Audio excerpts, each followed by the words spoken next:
प्राचीन संस्कृतीमध्ये तुम्ही जर इतिहासाचा अभ्यास केला तर काही 3 किंवा 4 महत्त्वाच्या संस्कृतींबद्दल नक्कीच तुम्ही ऐकलं असेल, वाचलं असेल. त्यामध्ये एक आहे मेसोपोटेमियन संस्कृती. ठीक आहे, जे आजच्या साधारणतः इराकमध्ये आपल्याला आढळते. त्याच्यानंतर इजिप्शियन संस्कृती ही देखील फार प्राचीन संस्कृती आहे. त्यानंतर चीनी संस्कृती आणि आपली भारतामधली सिंधू संस्कृती किंवा हडप्पा संस्कृती. मित्रांनो, या ठिकाणी सगळ्यात पहिल्यांदा आपण मेसोपोटेमिया या संस्कृतीमध्ये नेमकं कोणते मोजमापासाठीचे एकक वापरायचे हे आपण पाहूया. पहिली लेखी मापन प्रणाली जी काही कोणी विकसित केली असेल तर ही या संस्कृतीमध्ये. वजनासाठी यांनी शेकेल नावाचं एक एकक वापरायचे. तुम्ही इथं पाहू शकता मित्रांनो, हे जे काही अगदी छोटीशी दगडी अशी गोटीसारखं दिसायली ना, तर हे आहे शेकेल. काय बरं हे शेकेल, जे की मेसोपोटेमियन संस्कृतीमध्ये वापरलं जायचं. त्यांनी लांबीसाठी जे एकक वापरायचे तर त्याला क्युबिट म्हणायचे. काय म्हणायचे बरं? क्युबिट. त्याच्यानंतर आपण इजिप्शियन संस्कृतीबद्दल पाहूया. इजिप्शियन संस्कृती म्हटल्यानंतर तुम्हाला जे दिसतं तर ते म्हणजे अवाढव्य आकाराचे पिरॅमिड.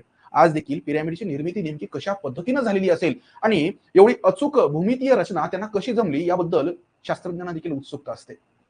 मित्रांनो, या ठिकाणी त्यांनी जे काही एकक वापरायचे त्या काळामध्ये लांबीसाठी, वजनासाठी किंवा आकारमानासाठी तर त्याबद्दल पाहूया. त्या काळात रॉयल क्युबिट नावाचं एक त्या ठिकाणी लांबी मोजण्यासाठीचं एकक होतं. रॉयल म्हणजेच एकंदर राजा, ठीक आहे, आणि क्युबिट हे लांबीसाठीचं एकक. हे रॉयल क्युबिट तुम्ही पाहू शकता. हे रॉयल क्युबिट म्हणजे साधारणतः राजाचा जो काही हात आहे तर त्याची एकूण लांबी ही पूर्ण त्याच्या राज्यामध्ये लांबीचं एकक म्हणून वापरल्या जायची.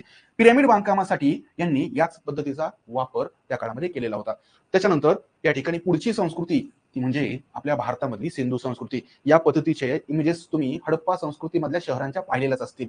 अचूक कशी शहरांची प्रमाणबद्ध रचना हे हडप्पा संस्कृतीचं एक महत्त्वाचं वैशिष्ट्य होतं मित्रांनो. अगदी काटकोनामध्ये एकमेकांना त्या ठिकाणी मिळणारे रस्ते हे साहजिकच मोजमापाशिवाय आणि भूमितीच्या प्रगत ज्ञानाशिवाय शक्यच नव्हतं. आणि इथं या ठिकाणी तुम्ही जर पाहिलं तर अंगुल, हस्त, गज, योजन साधारणतः या प्रकारचे एकक लांबीसाठी इथं वापरले जायचे. अगदी तुम्ही जर महाभारत जर ऐकलेलं असेल, वाचलेलं असेल तर त्याच्यामध्ये योजन नावाचं लांबीसाठीचं एकक तुम्ही नक्कीच ऐकलेलं असेल. अगदी आत्तापर्यंत ग्रामीण भागामध्ये देखील कोस नावाचं एक जे एकक आहे लांबीसाठीचं तर हे वापरलं जातं. आता आपण मीटर, किलोमीटर वगैरे वापरतो, पण ग्रामीण भागामध्ये कोस या प्रकारचं एक त्या ठिकाणी जुनं एकक लांबीसाठीचं वापरल्या जातं. काही प्रमाणात आज देखील जातं.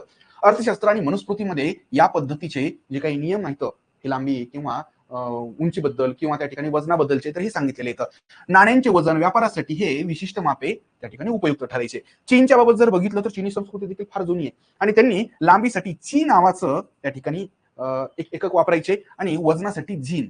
बघा, ची आणि जीन याच्यावर कधी शक्यतो प्रश्न येणार नाही, पण प्राथमिक माहिती किंवा एक कुतूहलापोटी किंवा एखाद्या घटकाची पार्श्वभूमी समजून घेण्यासाठी या सगळ्या गोष्टी महत्त्वाच्या येतात.